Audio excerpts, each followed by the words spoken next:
সুপ্রিয় দর্শক, স্বাগত ওএসিস এই সময়ে।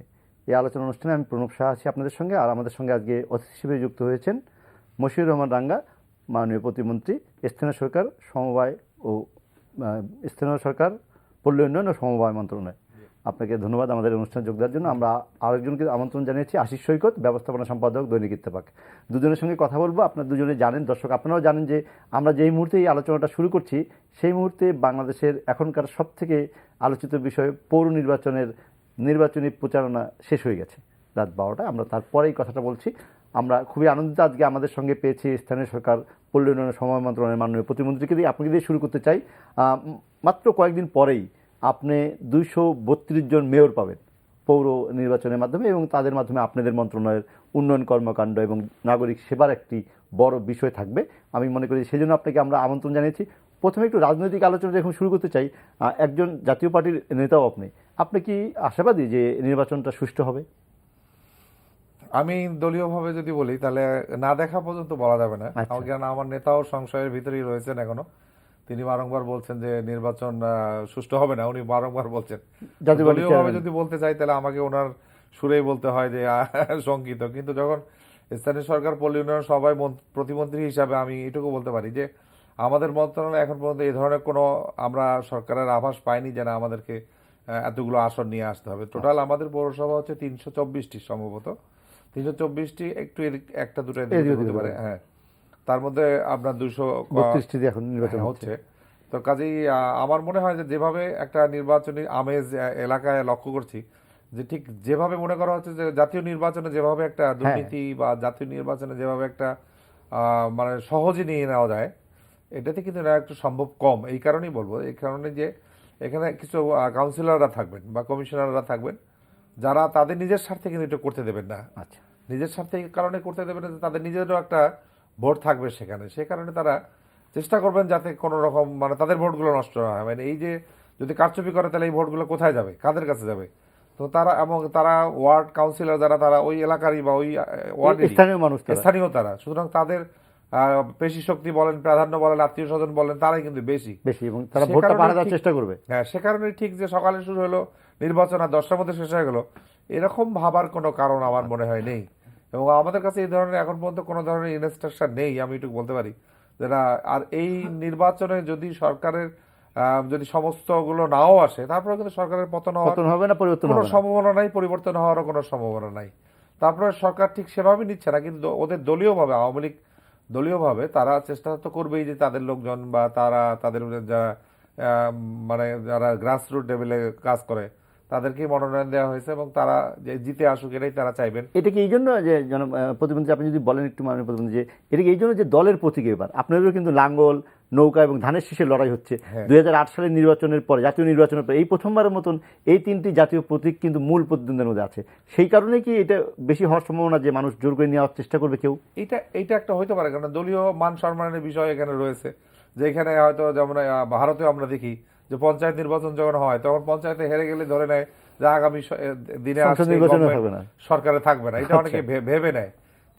আমরা তো সেদিকেই যাচ্ছি আস্তে আস্তে। আমরা এরপরে আমরা ইউনিয়ন কাউন্সিলও আমরা করতে চাচ্ছিলাম, যে ইউনিয়ন কাউন্সিলও আমাদের ভারতের মতো বা অন্যান্য দেশের মতো আমরা একই ভাবে আমরা দলীয় ভিত্তিতে হোক, এবং শুধুমাত্র যারা মেম্বার তারা বাদ দিয়ে চেয়ারম্যানদের এটা দলীয় তারা থাকুক। তো এটাও আলোচনা হচ্ছে, এটাও হয়তো এক সময় আমরা হয়ে যাবে। তো আমরা এটা দেখতে যাচ্ছি যে কি এটার অবস্থানটা কি দাঁড়ায়, বা এটার সংঘর্ষটা কিভাবে হয় বা কি হয় অ্যাকচুয়ালি, বা যাতে না হয় এটাই তো আমরা চাচ্ছি, যাতে কোনো সংঘর্ষ না হোক। এবং পর্যাপ্ত পরিমাণে আমরা নির্বাচন কমিশনের সঙ্গে সবসময় যোগাযোগ রাখছি। আমরা পর্যাপ্ত পরিমাণে আমরা দেখছি যে আমাদের মানে পুলিশ বা আইন শৃঙ্খলা রক্ষাকারী বাহিনী তারা রয়েছেন। আমার মনে হয় না যে খুব ইজি হবে বিষয়টা। আপনার পার্টির চেয়ারম্যানের কথা বলেন, একই সঙ্গে কিন্তু আমরা আমরা একদিন আগেই বলি, সোমবার দিন বিকালবেলা বিএনপি চেয়ারপারসন বেগম খালেদা জিয়া কিন্তু নির্বাচন কমিশনের প্রতি বলেছেন যে এই কমিশন দিয়ে সুষ্ঠু নির্বাচন হবে কিনা, এবং উনি সেনাবাহিনী মোতায়েনের একটা দাবি জানিয়েছেন। আপনারা যদিও সেরকম কোনো দাবি করেন নাই।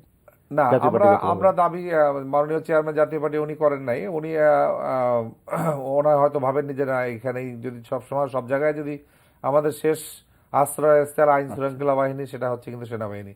সব জায়গায় যদি আমরা তাদেরকে ইউজ করি, অনেক সময় কোনো সময় একটা মিস ইউজ হয়ে যেতে পারে, তখন হয়তো সেই কারণে উনি হয়তো এটা চাননি।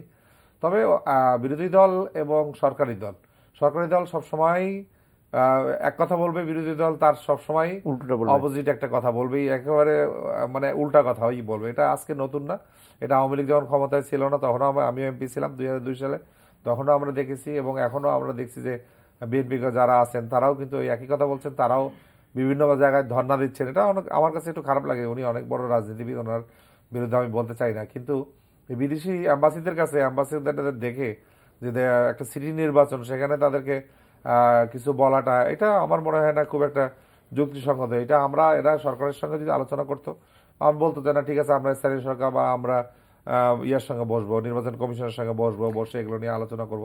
ঝগড়াঝাটি করে আর দেশটাকে ডেভেলপমেন্ট করতে গেলে ঝগড়াঝাটি করলে হয় না আসলে। আশিস সৈকত বাইরে থেকে কিভাবে দেখেন? উনি জাতীয় পার্টির কথা বলেন, সাংবাদিক, উনি নিশ্চয়ই আমার থেকে অনেক বেশি ভালো দেখেন, কারণ আমার রেগুলার মন্ত্রণালয় করতে হয়, দেখতে হয়। উনি বাইরে থেকে গ্রাস রুট লেভেলে ঘুরে আসতে, আমি তো আমাদের তো যাওয়ার কোথাও হ্যাঁ আপনারা না, আমাদের নির্বাচন কমিশন না যাওয়ার করে দিয়েছে। নিষেধ একদম, আমরা যেতেই পারি না, আমি যাচ্ছিও না কোথাও। আচ্ছা, তো উনি আমাদের থেকে অনেক বেশি ভালো বলতে আশিস সৈকত যদি পারবেন, বলেন গ্রাস রুট লেভেলের খবরটা আমরা পাবো, এবং আমরা কিন্তু পত্রিকা যা পাই পত্রিকার মাধ্যমেই কিন্তু আমরা পাই। আশিস সৈকত যদি না, বলেন। কিন্তু রাঙা ভাই নিজের যতই মন্ত্রী বলুক, উনি কিন্তু আসলে গ্রাসরুটেরই নেতা। মানে উনি মন্ত্রী হওয়ার পরে খুব বিচ্ছিন্ন হয়ে গেছেন আমার মনে হয় না, কারণ উনি স্থানীয় সরকার মন্ত্রী হওয়ার পরও প্রথম কিন্তু উনি ওনার মত, মানে নিজের একটা মত বলার চেষ্টা করেছেন যে নির্বাচনটা কি হবে না দেখে পর্যন্ত বলা যাবে না। আবার সরকারের মন্ত্রী হিসেবে উনি বলেছেন যে এরকম কোনো ইনস্ট্রাকশন নাই যে সবগুলো পৌরসভা নিয়ে নিতে হবে। মানে উনি নিজেও কিন্তু আসলে খুব বেশি আস্থা বা খুব বেশি যে একটা নির্বাচনটা খুব ভালো হবে খুব জোর দিয়ে স্থানীয় সরকার প্রতিমন্ত্রীও কিন্তু বলতে পারছেন না। তো একজন সাধারণ নাগরিক হিসাবে আমরা কিভাবে বলবো যখন দেখি যে নির্বাচন কমিশন প্রতিদিন তার সিদ্ধান্ত বদল করছেন? একবার বলছেন যে বিডিআর সে দেবেন না, আবার বলছেন যে 100 পৌরসভায় বিডিআর দিবেন, আবার গতকাল উনি বললেন সব পৌরসভায় বিডিআর দিবেন, বিজিবি দিবেন। তো এই যে ওই পরিবর্তন কমিশন হচ্ছে, তার মানে কি আসলে যে কিছু দাবি যে এসেছিল যে বিজিবি মোতায়েন করা বা সেনাবাহিনী মোতায়েন করা, যে কোনো অর্থ মানে আইন শৃঙ্খলা পরিস্থিতির প্রতি যে অনাস্থা বিশেষত বিরোধী দল বিএনপি থেকে বলা হচ্ছিল, সেটাকে কিন্তু নির্বাচন কমিশন এক প্রকার মেনে নিচ্ছেন। মানে তাদের দুর্বলতা কিন্তু এখানে প্রকাশ পাচ্ছে। এবং মানে আপনি যদি লক্ষ্য করেন যে বেশ কিছু পৌরসভায় কিন্তু ইতিমধ্যেই অনেক বিশৃঙ্খল, বিশেষত ফেনী সহ বেশ কিছু পৌরসভায় আজকে মানে বেগম খালেদা জিয়া গতকাল যখন প্রেস কনফারেন্স করেছেন, তারপরে কিন্তু সাতকানিয়া পৌরসভায় বিএনপি সমর্থিত প্রার্থী, মনোনীত প্রার্থীর উপরে কিন্তু হামলা হয়েছে আজকেই সন্ধ্যাবেলা হামলা হয়েছে। এবং আমি তো মনে করি যে বিএনপি চেয়ারপারসন বেগম খালেদা জিয়া এটি অনেকদিন পরে একটি ভালো সিদ্ধান্ত নিয়েছেন যে শেষ পর্যন্ত নির্বাচনে থাকা। প্রেস কনফারেন্সে উনি সে কথাটি বলেছেন। এবং গত নির্বাচনে, জাতীয় সংসদ নির্বাচনে বিএনপি না এসে যে ভুলটি করেছিল, এবার পৌরসভা নির্বাচন হলো, এটি যেহেতু দলীয় প্রতীকে নির্বাচন হচ্ছে প্রথমবারের মতো, এটি কিন্তু এক ধরনের সংসদ নির্বাচনের মাত্রা পেয়েছে অন্তত ওই 232টি এলাকায় পৌরসভায়। তো সেই জায়গায় যে বিএনপি চেয়ারপারসন বা বিএনপি যে সিদ্ধান্ত নিয়েছে শেষ পর্যন্ত নির্বাচনে থাকার, এবং আমরা আশা করবো যে উনি দুপুর 12টায় যেন বিএনপি সরে না যায় নির্বাচন, শেষ পর্যন্ত যেন উনি মাঠে থাকে। এবং একদিন আগে কিন্তু মির্জা ফখরুল ইসলাম ভারপ্রাপ্ত মহাসচিব বিএনপি, উনি কিন্তু বলেছেন যে একদম পাহারা দিতে হবে যাতে নির্বাচনী ফলাফল পর্যন্ত, হ্যাঁ, এবং চাপে রাখতে হবে। এবং চাপে রাখলে কি হয় সেটা কিন্তু আমরা দেখেছি। আমরা চট্টগ্রাম সিটি কর্পোরেশন নির্বাচনের কথা আপনার নিশ্চয়ই মনে আছে, নির্বাচন কমিশনের একজন কর্মকর্তা জেসমিন টুলি রিটার্নিং অফিসার ছিলেন, কি মানে চাপের মধ্যে থেকে সেখানে সে ফলাফল ঘোষণা করেছিলেন। মানে যদি দুই পক্ষ যদি শক্ত থাকে, প্রার্থীর লোকজন, তাহলে কিন্তু ছিনিয়ে নেওয়া খুব সহজ কাজ না। রাঙা ভাইয়ার একটা পয়েন্ট বলছিলেন, এটি খুবই যৌক্তিক, যেখানে আসলে একটি ভোট নয়, মানে তিনটি ভোট দিতে হবে। এবং ম্যানিপুলেশন, সংরক্ষিত মহিলা আসন, আরেকটি হলো কাউন্সিলর। হ্যাঁ, ম্যানিপুলেশন কিন্তু খুব সহজ না। একটা ভোট হলে ম্যানিপুলেশন অনেক ক্ষেত্রে সহজ, এখানে কিন্তু সহজ না, কারণ গরমিল হয়ে যাবে হিসাবে। হ্যাঁ, তারপরেও নানা শঙ্কা আছে। এখনো পর্যন্ত আমি মনে করি যে ভোটারদের শতভাগ আস্থা নির্বাচন কমিশন এখনো নিতে পারেনি, সেই জায়গায় যেতে পারেনি সরকার। আজকে বেগম খালেদা যেমন সংবাদ সম্মেলন করেছেন, তেমনি সরকারি দলের আওয়ামী লীগের সাধারণ সম্পাদক সৈয়দ আশরাফ হোসেন সংবাদ সম্মেলন করেছেন, এবং তিনি বলেছেন যে আইন শৃঙ্খলা রক্ষার জন্য সরকারের দায়িত্ব, এবং সরকার যা করার সরকার এটা করবে, আর নির্বাচন করার দায়িত্ব নির্বাচন কমিশনের। তো সেটা এখন একটা পরীক্ষা। এবং আমার তো মনে হয় যে এই নির্বাচনটা যদি সুষ্ঠুভাবে সম্পন্ন হয়, যেই জিতুক, এটা আওয়ামী লীগ তো ক্ষমতা থেকে চলে যেতে হবে না যদি সবটিতে হেরেও যায়, আর সবটিতে জিতে গেলেও বিএনপি ক্ষমতায় আসবে না, বরং নির্বাচন কমিশন শক্তিশালী হবে। এবং বিএনপি কিন্তু এর পরের ইলেকশনে কিন্তু বলতে পারবে না যে এই নির্বাচন যদি সুষ্ঠু হয় যে আমরা কেয়ারটেকার ছাড়া নির্বাচনে যাব না। প্রমাণ হয়ে যাবে যে এই গভর্নমেন্টের অধীনে এই নির্বাচন কমিশন একটি সুষ্ঠু নির্বাচন করেছে, এবং এই নির্বাচন কমিশনের বিরুদ্ধে একটা অনাস্থা তারা সহজে আনতে পারবে না যদি এই নির্বাচনটি সুষ্ঠু হয়। এবং কে জিতলো কে হারলো একটা তো আছে যে নির্বাচন কমিশন অনেক সময় বলির পাঠাও হয়ে যায়, যে হারে সবসময় বলে যে সে ঠিক কাজ করে নাই, ঠিক কাজ করে নাই। ছবি সূক্ষ্ম করে নানা রকম সূক্ষ্ম কারচুপি, স্থূল কারচুপি সবটাই আমরা শুনেছি। সবসময় শুনি। তো সেই জায়গাটা থেকে আসলে যদি শেষ পর্যন্ত দুই পক্ষই মাঠে থাকে এবং ভোটাররা যদি ঠিকমতো ভোট দিতে আসে, এজেন্টরা যদি ঠিকমতো কেন্দ্রে থাকে, তাহলে আমরা মনে করি যে এটি সবার জন্য ভালো হবে। আমরা তিন পক্ষই বলতে পারি, কারণ লাঙ্গলও আছে, লাঙ্গলও আছে। রেসের লাঙ্গলও আছে। আমার শুনুন, আপনি যদি বলেন যে আপনাদের দলের যে অবস্থানটা, যে আপনারা এখন বিএনপি চেয়ারপারসন যত শক্ত করে বলতে পারলেন প্রেস কনফারেন্সে, আমরা দেখলাম না যে জাতীয় পার্টি খুব শক্ত করে কোনো কথা বললো পৌর নির্বাচন নিয়ে, যদিও তারা অনেক ক্যান্ডিডেট দিয়েছে। তো সেক্ষেত্রে জাতীয় পার্টির এই অবস্থানটাকে কিভাবে দেখেন আপনি, এই যে সরকারের থেকে আবার বিরোধী দল? না, সরকার থেকে বিরোধী দল এটা হচ্ছে কি, এটা এটা একটা কনসেপ্ট, এটা মাননীয় প্রধানমন্ত্রীর এখন একটা কনসেপ্ট। সেটা হচ্ছে যে এটা পৃথিবীর অনেক দেশে আছে এবং আমাদের দেখে কিন্তু শ্রীলঙ্কাও শিখেছে। শ্রীলঙ্কার লেটেস্ট যে নির্বাচনটা হয়েছে সেখানে তারা কিন্তু বিরোধী দল থেকে তারা নিয়েছে। তাদের কথা হলো যে না, মারামারি ফাটাফাটি যা হবে পার্লামেন্টের ভিতরে হবে, আমাদের যা হয় পার্লামেন্টে হবে, আমরা আলোচনা করবো পার্লামেন্টে, মন্ত্রী তাদেরও থাকবে আমাদের থাকবে, কারা ভালো করে এটা একটা প্রতিযোগিতা হবে। আমাদের দেশেও কিন্তু আমরা এই 5 বছরে আওয়ামী লীগ এবং তারপরে এখন এটা কিন্তু একটা 2019 সালে গিয়ে দেখবেন কিন্তু অনেক ভালো কিছু কিন্তু দেশে মানে হয়ে গেছে। আপনি নিজেও কল্পনা করতে পারবেন না বা বুঝতেও পারছে না 2019 সালে গেলে কি দেখা যাবে দেশে। অনেক কিছুই আপনার ঢাকা ভিত্তিক অনেক কিছু আছে, দেখতে পারবেন।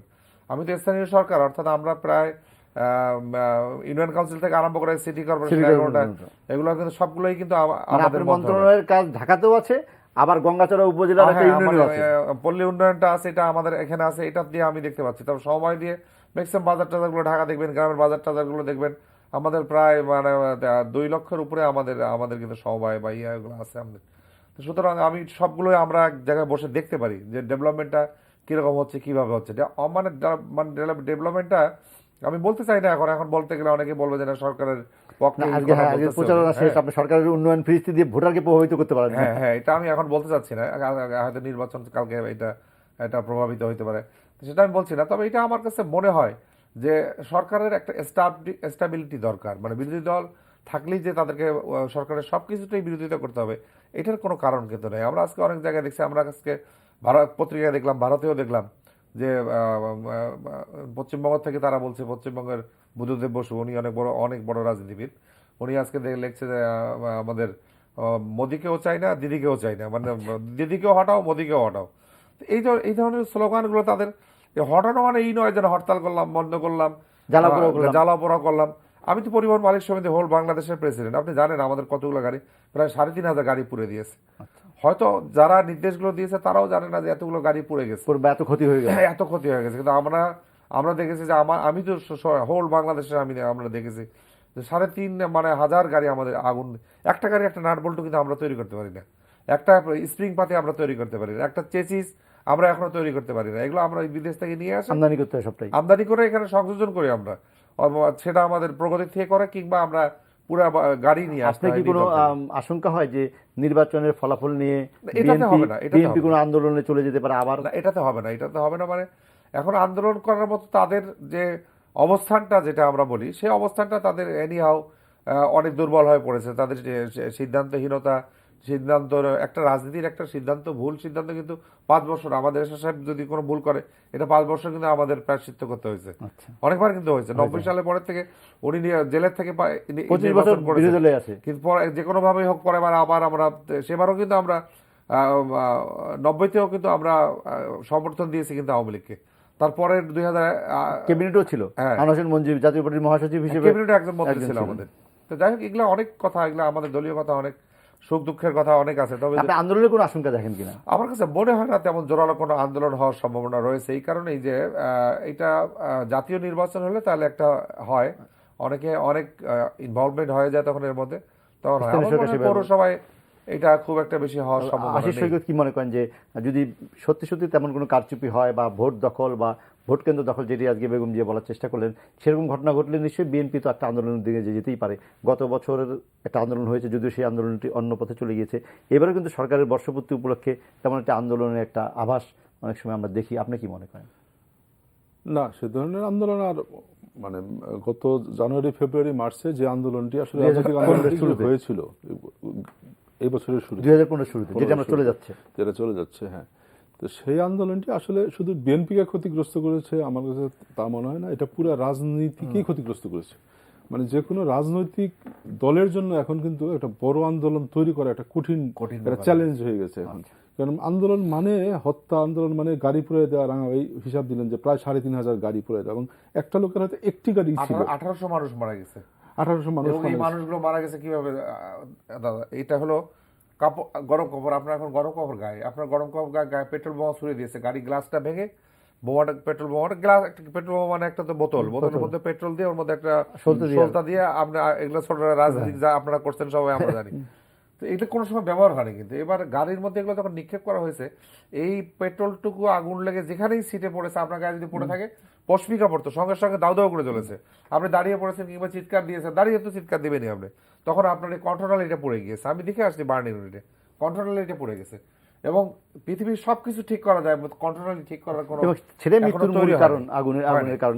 এটাই মৃত্যুর একমাত্র কারণ। এই যে এতগুলো মানুষ মারা গেছে, এটা কিন্তু আর কেউ চায় না। যারা করেছে তারাও আমার কাছে মনে হয়, তারাও মনে করে যে না, এটা ভুল সিদ্ধান্ত ছিল, তেমন কোনো আন্দোলনের সম্ভাবনা দেখেন না। সেই কারণে তো একটা, তবে যদি ওই রকম একটা জায়গায় যায় যে নেকেটলি যদি কিছু হয়, ভোট দখল হয়, বুথ দখল হয়, তখন হয়তো ওই জ্বালাওপুরের আন্দোলন না, তখন হয়তো এটা আস্তে আস্তে এটা আবার একটা গণ আন্দোলনের দিকে যাবে, হয়তো সময় নেবে, 6 মাস, সরকারের ভাবমূর্তিটা ব্যাপকভাবে ক্ষতিগ্রস্ত হবে। আসলে আপনি বলতেছিলেন যে তেমন কোনো আন্দোলনের সম্ভাবনা বা গড়ে তোলার একটু এখন কঠিন একটু, কিন্তু যদি দেখি যে 232টি পৌরসভার মধ্যে বেশিরভাগ আসনেই গোলমাল হলো অনেক। আপনার সিটি কর্পোরেশনে আমাদের উদাহরণ আছে, ঢাকা শহরের মধ্যে শহীদুল্লাহ প্রাইমারি স্কুলে কি হয়েছে, অন্যান্য জায়গায় কি হয়েছে, তেমন ঘটনা ঘটলে কি মানুষ এটা প্রতিবাদ করবে না?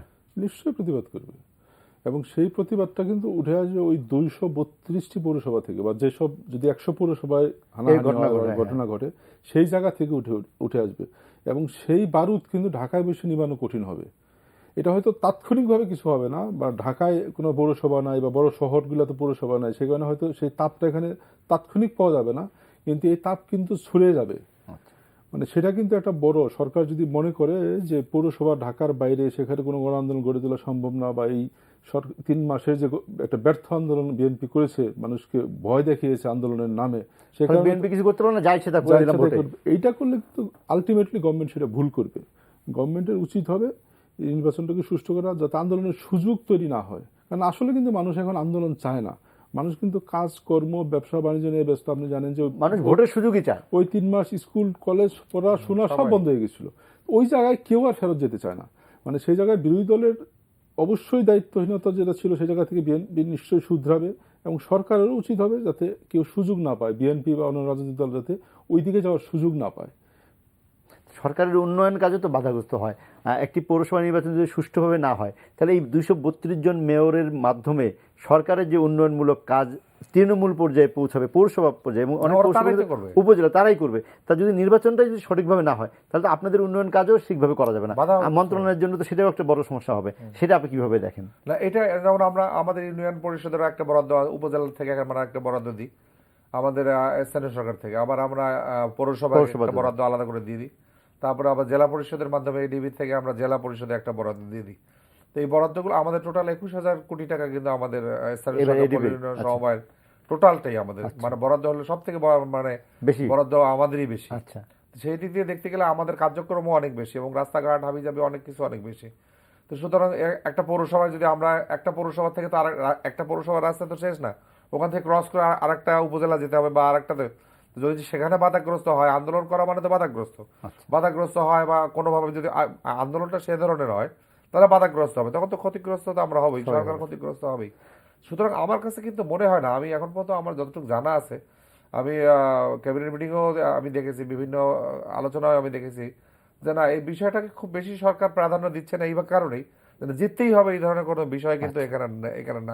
ধরে বেঁধে এটা নিজেদের অবস্থান সরকারের অবস্থানটা কি, এবং সরকার আজকে পদ্মা সেতু করছে, সরকার আজকে যেগুলো করছে, উন্নয়নমূলক কর্মকাণ্ডগুলো করছে, এতে মানুষ সন্তুষ্ট কিনা এটা দেখার জন্য কিন্তু একটা নির্বাচনটা আসলে এটা হওয়া দরকার। আমি আমার কাছে মনে হয় যে নির্বাচনটা হয়তো কোনো এটা হয় কি, আপনার বাড়ি, আপনার ঘর, আপনার ওইখানে এনি হাও আপনার এলাকার লোক আপনাকে ভোট দিচ্ছে না, বা পরিবারের বাড়ির আশেপাশের লোক কিন্তু অসন্তুষ্ট থাকে বেশি।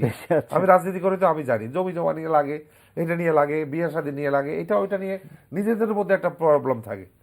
সেই সেন্টারে যখন আপনি ভোট কম পাচ্ছেন, এটা আমার বাড়ির সেন্টার, এটা আমাকে জিততেই হবে, তখন ওই নিজেদের মধ্যে একটা আওয়ামী লীগ বিএনপি বা জাতীয় পার্টি একটা সংঘর্ষ অটোমেটিক চলে আসে।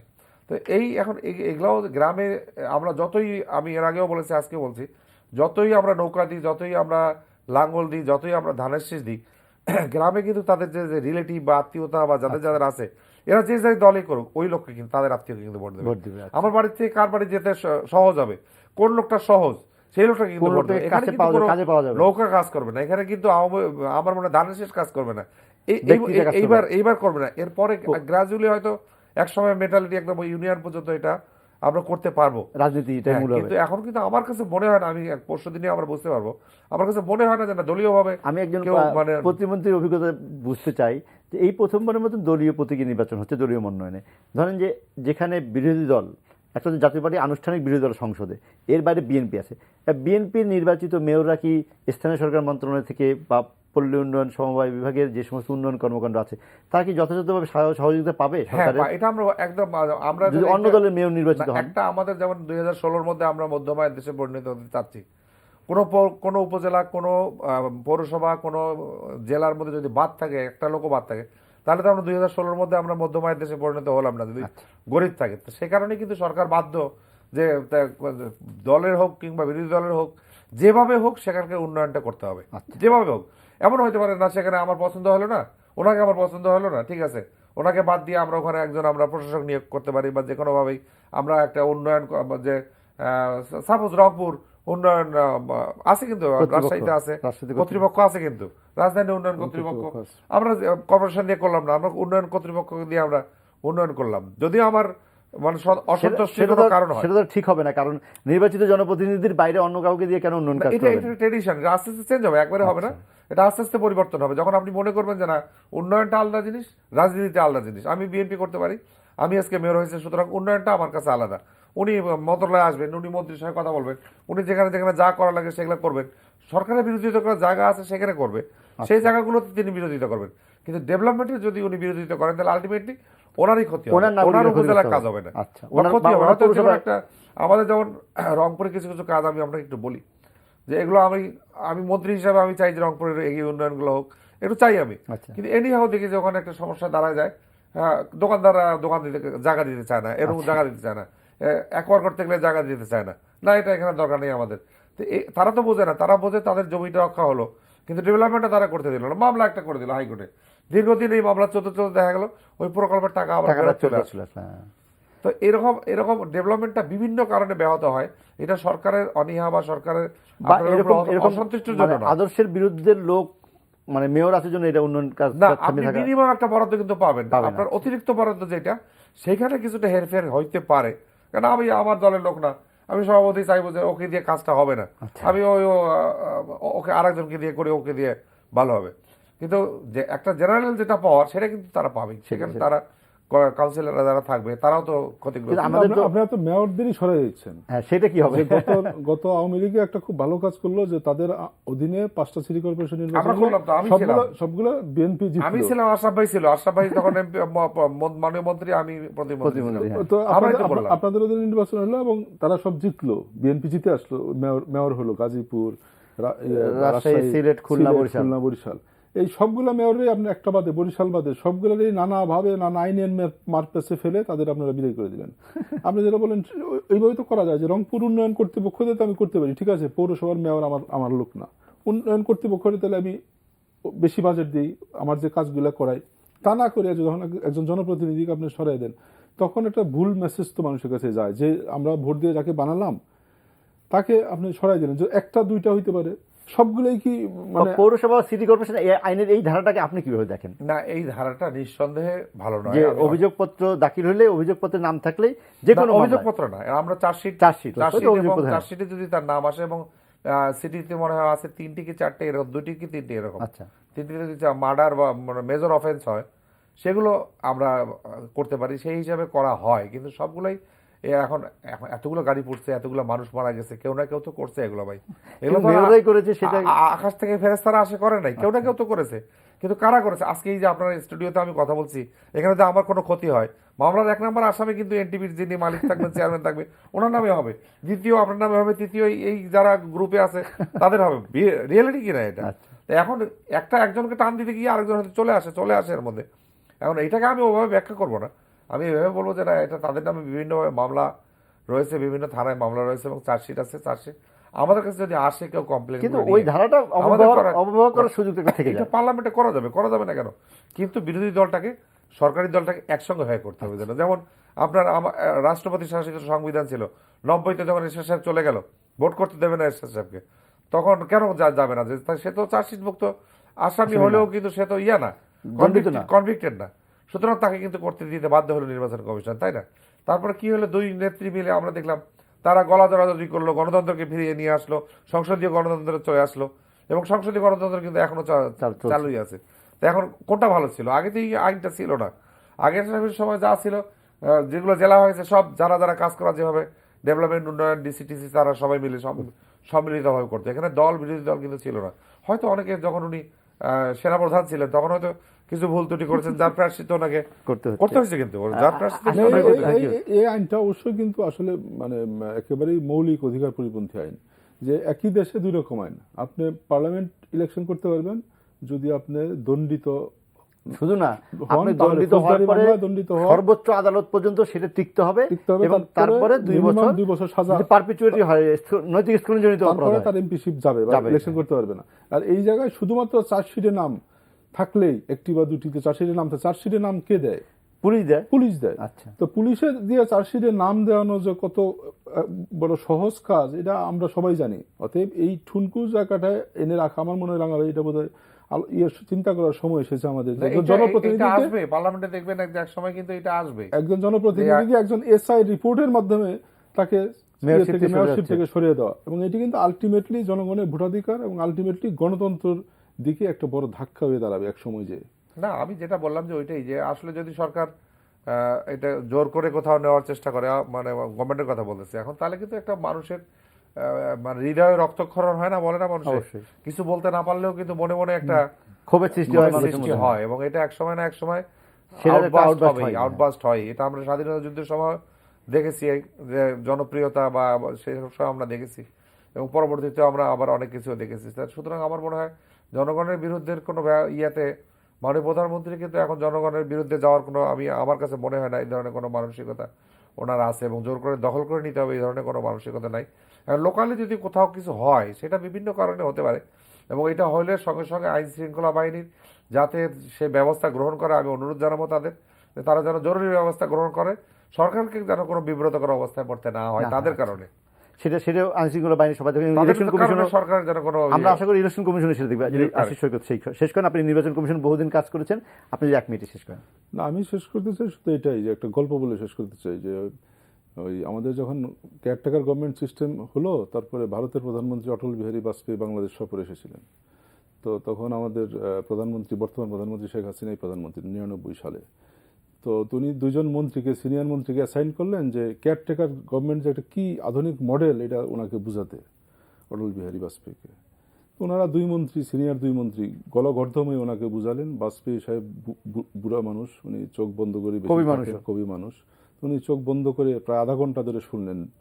শোনার পরে ওনাদের, আমি একজন মন্ত্রীর কাছ থেকে যে 2জন বুঝিয়েছেন তার শুনেছি। তো তারপরে উনি যখন চোখ খুলে বললেন যে তোমাদের দেশে কোনো নির্বাচন কমিশন নাই। তার মানে হলো আসলে যদি নির্বাচন কমিশন শক্তিশালী ঠিক থাকে তাহলে সব ঠিক। এখন নির্বাচন কমিশনের একদিন হাতে সময় আছে, আমি মনে করি যে নির্বাচন কমিশন যদি শক্তভাবে মোকাবেলা করতে পারে, তাহলে সরকারও খুব বেশি বিব্রতকর কাছে যেতে সাহস পাবে, এবং গণতন্ত্রও আমাদের বিকশিত হবে, নির্বাচিত কমিশন শক্তিশালী হবে, এবং গণতন্ত্র শক্তিশালী হবে, এবং সরকারও কিন্তু লাভবান হবে। আমাদের দুজনকে ধন্যবাদ প্রিয় দর্শক, এবং ধন্যবাদ আপনাদেরও আমাদের এই অনুষ্ঠান শোনার জন্য, দেখার জন্য। আমরা আজকে শেষ করব, তার আগে জানিয়ে দিতে চাই এই আলোচনা অনুষ্ঠানটি আপনারা যদি অনলাইনে দেখতে চান, তাহলে ভিজিট করতে হবে www.ntvbd.com। সবাই ভালো থাকুন, সুস্থ থাকুন, আর থাকুন এনটিভির সঙ্গেই।